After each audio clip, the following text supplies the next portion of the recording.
हम आगे बढ़ रहे हैं, जो हम आपको बात बताना चाहते हैं कि भाई एक्सटर्नल चीज़ें हमारी 5 इंद्रियों से अंदर जाती हैं। जैसे कि हमने कहा विजुअल, ऑडिटरी और काइनेस्थेटिक, ऑल्फैक्टरी और गस्टेटरी। ये जो VAKOG, वैकॉग करके ये जो एक कॉन्सेप्ट है, आप कभी भी इंटरनेट पे भी डालेंगे, वैकॉग करके कॉन्सेप्ट बताया जाता है कि जिसमें V से विजुअल है, A से ऑडिटरी है यानी साउंड है, V से विजुअल को साइट कहते हैं, A से ऑडिटरी साउंड है, K से काइनेस्थेटिक यानी फीलिंग है, O से ऑल्फैक्टरी है यानी कि स्मेल, और G से गस्टेटरी यानी कि आपका जो टंग है, जो टेस्ट है। तो ये एक वैकॉग करके जो एक्सटर्नल इवेंट हमारे आसपास घटते हैं, और हम लोग ये जो अब सीख रहे हैं वो एक ह्यूमन कम्युनिकेशन मॉडल सीखने की कोशिश कर रहे हैं दोस्तों। हम लोग एक ह्यूमन कम्युनिकेशन मॉडल को हम लोग सीखने का प्रयास कर रहे हैं इसके अंदर। और ये जो कॉन्सेप्ट है बेसिकली ह्यूमन कम्युनिकेशन मॉडल, इस कॉन्सेप्ट को जब आप देखते हैं तो किस तरीके से एक्सटर्नल चीज़ें हमारे अंदर आती हैं, और जब एक्सटर्नल चीज़ें हमारे अंदर आती हैं तो या तो हम देखते हैं, या हम सुनते हैं, या हम फील करते हैं, या हम सूंघते हैं, या हम टेस्ट करते हैं। और जैसे हम ये करते हैं तो इसका जो अमाउंट होता है, यानी कि जितनी इंफॉर्मेशन हमारे आसपास होती है, अभी भी अगर आप देखेंगे तो चलिए थोड़ा सा एक्सपेरिमेंट करते हैं इस पे, कि आपके कमरे की दीवारों को देखिए आप थोड़ा ध्यान से। आपके सामने जो आपका लैपटॉप है, कंप्यूटर का जो कंप्यूटर का स्क्रीन होगा या फिर मोबाइल का स्क्रीन होगा, इसके अलावा जो चीज़ें आपके आसपास पड़ी है उसको भी देखिए। आपने दीवारों को तो देखा, अब आसपास की जो चीज़ें हैं उसको भी देखिए। कुछ ऐसी चीज़ें देखिए जो आपने जिस पे आप ध्यान नहीं देते, कुछ उन चीज़ों को देखिए। अच्छा चलिए अब कुछ साउंड सुनिए। मेरी तो आवाज़ आप सुन ही रहे हैं, पर मेरी आवाज़ के अलावा जो एयर कंडीशन की आवाज़ है उसके अलावा और कौन सी आवाज़ें आ रही हैं उसको थोड़ा सा सुनिए।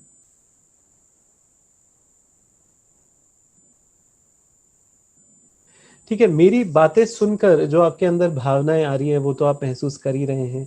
उसके अलावा भी कोई भावना आप महसूस कर रहे हैं तो उसके प्रति अवेयर रहिए थोड़ा सा, क्योंकि जो चीज़ें इंपॉर्टेंट नहीं होती हम उसके प्रति अवेयर नहीं होते।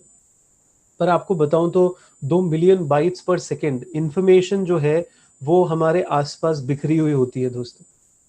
इतनी इंफॉर्मेशन हमारे आसपास बिखरी हुई होती है, यानी देखने की इंफॉर्मेशन अलग। एक बार सबको म्यूट कर दीजिए सौरभ। देखने की इंफॉर्मेशन अलग, सुनने की इंफॉर्मेशन अलग, महसूस करने की इंफॉर्मेशन भी कितनी है। अगर हम बॉडी के सेंसेशंस पे जाएं, जो मेडिटेशन करते हैं तो पता चलता है हमारी बॉडी में कितने सेंसेशंस होते हैं, हम किस तरीके से उसको। अब एक बार स्मेल सूंघिए, आप जिस कमरे में हैं, हो सकता है अभी डिनर का टाइम है या फिर कुछ लोगों ने डिनर किया होगा, एक अलग ही स्मेल होगी, या हो सकता है आपके कमरे में हो सकता है कोई चाय कॉफ़ी ले रहा है तो उसका जो टेस्ट है, वो टेस्ट चाय कॉफ़ी थोड़ी देर पहले, जैसे चाय पीते हैं हम तो वो टेस्ट बहुत देर तक मुंह में रहता है, उस टेस्ट को आप अपने मुंह के अंदर महसूस करेंगे अगर आपने चाय पी है तो तो what we are trying to say कि इतनी सारी इंफॉर्मेशन हमारे आसपास होती है, पर उस इंफॉर्मेशन से कितना हम ले पाते हैं। जैसे इसमें साफ लिखा है 7 ± बिट्स पर सेकेंड ही इंफॉर्मेशन, यानी सिर्फ 7 इंफॉर्मेशन है जो एक बार में हमारा माइंड ले पाता है।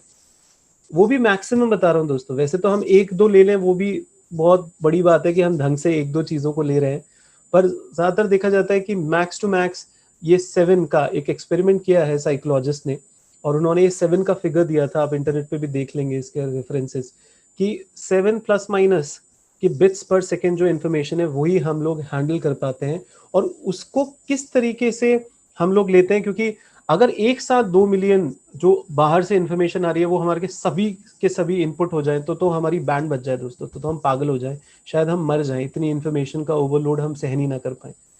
पर फिल्टर लगाते हैं, एंड दीज फिल्टर, कई बार हम जब फिल्टर्स पढ़ाते हैं तो हमारी क्लास में कई सारे लोग बोलते हैं कि सर ये जो फिल्टर्स आप पढ़ा रहे हैं, ये फिल्टर्स सही है या गलत है, मतलब इज इट पॉजिटिव और नेगेटिव। मैं आपको बता दूं, ये जो फिल्टर्स पढ़ाए जा रहे हैं ये ना तो पॉजिटिव है ना नेगेटिव है दोस्तों।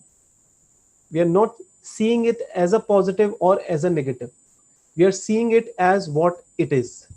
ये जैसे है वैसे ही लीजिएगा इनको, जो मैं आपको बताने की कोशिश करूंगा कि बेसिकली हम किस तरीके से फिल्टर्स को समझते हैं। तीन फिल्टर्स होते हैं जनरली, डिलीट, डिस्टॉर्ट और जर्नलाइज। हम एक एक करके इसको लेते हैं दोस्तों, और बहुत ध्यान से सुनिएगा आप मुझे, क्योंकि आपको बहुत इंपॉर्टेंट इंफॉर्मेशन अब मैं आपको दे रहा हूं। जब भी हमारे पास कोई चीज आती है, यानी कोई भी चीज घटना हमारे साथ घटती है, तो हम लोग एक बेसिक सी चीज अप्लाई करते हैं, और वो होता है कि हम चीजों को इग्नोर करते हैं। समझिएगा कि अभी अगर आप बैठ के ये सोचें कि आप पे कितने सारे स्ट्रेस हैं, कितनी सारी परेशानियां हैं, और एक साथ आप सारी परेशानियों पे सोचें, तो आप एकदम से स्ट्रेस में आ सकते हैं, एकदम से घबराहट में आ सकते हैं, एकदम से आपको बहुत ज्यादा अजीब सा फील हो सकता है। तो हम क्या करते हैं, हमारे ये माइंड की एक प्रवृत्ति होती है दोस्तों कि हम लोग इग्नोर करके चलते हैं कुछ चीजों को। ऐसे नहीं, हमने कुछ लोगों को देखा वो केयर फ्री होते हैं, यानी उनकी जिंदगी में जो डिलीशन होता है वो बहुत ज्यादा होता है। हाँ, डिलीशन, डिलीशन का मतलब क्या है कि कोई भी इंफॉर्मेशन जो अंदर आ रही है, हमारे अंदर इंफॉर्मेशन जो आ रही है, हम क्या करते हैं, उसको फिल्टर आउट करते रहते हैं, फिल्टर आउट। और हम उतना ही लेते हैं जितना हम ले सकते हैं, और जो हमारे को मैटर नहीं करता हम उन चीजों को नहीं लेते, हम बाकी की चीजों को डिलीट कर देते हैं। हम उन्हीं बातों को सुनते हैं जो हमारे काम की बातें होती है, हम बाकी की चीजों को नहीं सुनते। और ये मैं फिर कह रहा हूँ, ये this is not about negative, ये कोई नेगेटिव चीज नहीं है कि हम उतनी बातें सुनते हैं जितनी हमारे काम की होती है, नहीं। ये फिल्टर्स बड़े पावरफुल होते हैं, पर कई बार हम इन फिल्टर्स में फंस जाते हैं। ये बहुत ज्यादा नेगेटिविटी लेके आ जाते हैं हमारी जिंदगी के अंदर, वो हमारे को समझना होगा दोस्तों, उस पर हमारे को काम करना होगा। जो आज का सेशन भी है वो पूरा इसी पे बेस्ड है कि भाई जब एनएलपी के अंदर हम फिल्टर्स पढ़ाते हैं, तो आप अपनी जिंदगी में देखिए कि आपके आसपास जब इंफॉर्मेशंस आती हैं, तो आप उसमें से ध्यान से सुनिएगा दोस्तों, ये जो मैं इंपॉर्टेंट बात आपको बता रहा हूँ, आप उस इंफॉर्मेशन में से कितनी इंफॉर्मेशन आपकी प्रॉब्लम को सॉल्व करने वाली इंफॉर्मेशन होती है, पर तब भी आप उसको डिलीट कर देते हैं दोस्तों, यानी तब भी आप उसको इग्नोर कर देते हैं दोस्तों। वो आपकी मॉडलिंग एक सक्सेसफुल इंसान की तरह करेगी वो इंफॉर्मेशन, पर तब भी आप उसको इग्नोर कर देते हैं, यानी डिलीट कर देते हैं, आप उसको आने ही नहीं देते अपने अंदर, आप उसको लेना ही नहीं चाहते। कितनी अपॉर्चुनिटीज हैं जो आपके आसपास होती हैं दोस्तों, बहुत सारी अपॉर्चुनिटीज आपकी जिंदगी में आसपास चल रही है, पर आप उसको आने ही नहीं देते अपने आसपास, क्योंकि आप क्या करते हैं, उसको इग्नोर कर देते हैं, आप उसको डिलीट कर देते हैं। तो आप एक बार के लिए इस वर्ड को लिखिएगा, डिलीट, इग्नोर, क्योंकि ये वर्ड बड़े इंपॉर्टेंट है दोस्तों, delete, ignore.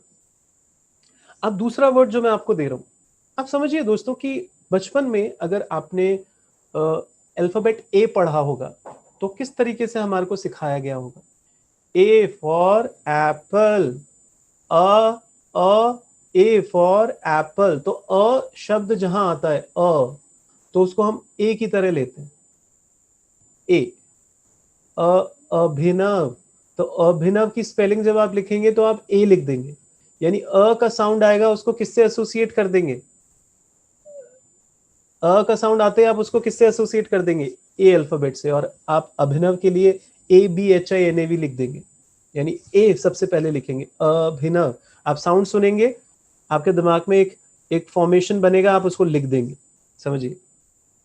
And this is what we call distortion.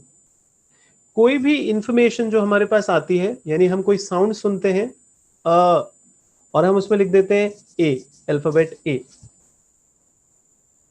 इसी तरीके से हमारे पास बहुत सारी चीजें आती हैं, और हम जो सारी चीजें हमारे अंदर आ रही हैं, हम उसको या तो डिलीट करेंगे यानी इग्नोर करेंगे, या उसको एसोसिएट करके डिस्टॉर्ट कर देंगे।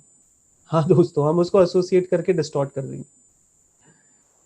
और तीसरी चीज बहुत मजेदार है दोस्तों, इसको सुनिएगा ध्यान से, कि हमारे अंदर एक प्रवृत्ति होती है कि हम एक्स्ट्रापोलेशन करते हैं चीजों के अंदर। आप इसको एक बार के लिए समझिएगा, और कुछ एग्जाम्पल के साथ इसको आप लिखिएगा भी, कि कई बार हमारा जो बिहेवियर होता है एक्स्ट्रापोलेटिंग का, वो किस तरीके का बिहेवियर होता है।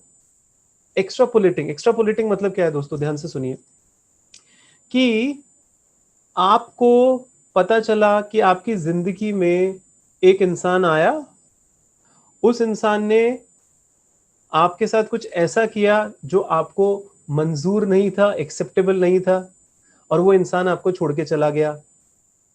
तो जब वो इंसान आया, उसने कुछ ऐसा किया जो आपको एक्सेप्टेबल नहीं था और वो आपको छोड़ के चला गया, तो आपका जो नजरिया बन गया किसी चीज के प्रति, जैसे सपोज करिए आपकी शादी हुई और वो शादी अच्छी नहीं रही, या शादी करने के बाद जो आपके अनुभव थे, जैसे ज्यादातरों के शादी करने के बाद अनुभव अच्छे नहीं रहते, तो मेरे से बड़ा वाकिफ होंगे लोग कि, तो वो क्या कहेंगे कि शादी तो करनी ही नहीं चाहिए। समझेगा इस बात को? तो ये जो वर्ड है कि शादी तो करनी ही नहीं चाहिए, शादी में तो इंसान दुखी ही हो जाता है, ये सारे लाइन क्या होती है, ये जर्नलाइज लाइन होती है, एक्स्ट्रापोलेटिंग कहते हैं दोस्तों, कि एक पर्टिकुलर अनुभव को आप ओढ़ के चलते हैं और उसी नजरिए से आप दुनिया को देखते हैं।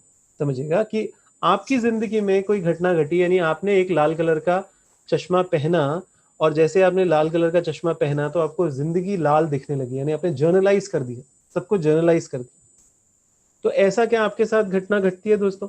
इसको कुछ और एग्जांपल्स के साथ समझने की कोशिश करते हैं। जैसे कि सपोज करिए कि आपकी मदर आप पे गुस्सा करती है। अब इसमें तो कोई शक ही नहीं है कि माँ आपसे प्यार करती होंगी, ऐसा थोड़ी ना है कि माँ आपसे नफरत करती होंगी, ऐसा थोड़ी ना है कि माँ जो होगी वो आपको चाहती होगी कि आप मर जाएं। सोचिए, बहुत अजीब सी बात बोल रहा हूं, पर क्या ऐसा हो सकता है कि कोई माँ चाहे कि अपने उसका बच्चे के को कुछ गलत हो जाए? हो ही नहीं सकता। कोई माँ जानबूझ के किसी बच्चे पे हाथ उठाएगी? कोई माँ ऐसी है कि जो हमेशा निरंतर गुस्सा करेंगी और अपनी खुंदक निकालेगी अपने बच्चे पे? नहीं होता। पर जब हमारी माँ हमसे लड़ती है तो हमारे साथ क्या होता है, हम एकदम से डिलीट कर देते हैं उनका सारा प्यार। हाँ दोस्तों, हम उसका सारा प्यार डिलीट कर देते हैं, हमको सिर्फ वो लड़ाई याद रहती है कि माँ ने मुझे ऐसे कहा तो कहा कैसे, माँ ने मेरे साथ ऐसे लड़ाई करी तो करी कैसे। सोचिए, इसमें कोई शक नहीं है कि माँ हमसे प्यार करती है, पर वो सारी चीजें हम डिलीट कर देते हैं। अगर माँ ने आपको कुछ कह दिया ऐसा कि तू इस घर से निकल जा, कोई भी कारण रहा हो, आपको कह दिया हो कि तू घर से निकल जा, तो हम वो डिस्टॉर्ट वे में क्या कहते हैं कि उसको डिस्टॉर्ट वे में कैसे लेके आते हैं, आप समझिएगा। हम उसको किससे एसोसिएट कर लेते हैं कि मेरी माँ तो चाहती है कि मैं चला जाऊं उसकी जिंदगी से दूर। तो हम चीजों को एसोसिएट करके देखते हैं कि अगर मेरी माँ ने मुझे कहा है कि घर से चला जा तू, तो इसका मतलब मेरी माँ चाहती है कि मैं उसको प्यार नहीं करता, या मेरी माँ मुझसे प्यार नहीं करती। हम उसको उससे एसोसिएट करके देखते हैं, और हम डिलीट कैसे कर देते हैं, हम उसके सारे प्यार को डिलीट करके सिर्फ उसके प्रति नेगेटिव भाव में भर जाते हैं। सोचिएगा अगर आपके साथ ऐसा है तो। और जर्नलाइज का तो मैंने एग्जाम्पल दिया कि अगर एक इंसान ने आपके साथ कुछ गलत किया और आप जर्नलाइज कर जाते हैं कि ऐसे ही होते हैं लोग, तो लोग तो सेल्फिश ही होते हैं, ये तो दुनिया ही सेल्फिश होती है, ये तो सारे लोग इस दुनिया के अंदर सेल्फिश ही हैं, तो ये जर्नलाइज करते हैं। तो हम ये 3 वर्ड आप देख पा रहे होंगे रेड के ऊपर, delete, distort, generalize, and this is what the R format is. हम लोग डिलीट करेंगे, डिस्टॉर्ट करेंगे, जर्नलाइज करेंगे, और हम पूरी दुनिया को उसी तरीके से देखने लग जाएंगे दोस्तों, उसी तरीके से देखने लग जाएंगे, जिसके वजह से हमारे को दिक्कत होगी। आप सोचिए कि क्या ऐसा आपके साथ हो रहा है? और अगर आपके साथ हो रहा है तो आपको नहीं लगता कि हमारे को थोड़ा सा बदलाव लाना होगा कि ऐसा मेरे साथ क्यों हो रहा है भाई, मैं इस तरीके से क्यों सोचने लग गया हूं किसी भी चीज के बारे में, किसी भी सिचुएशन के बारे में?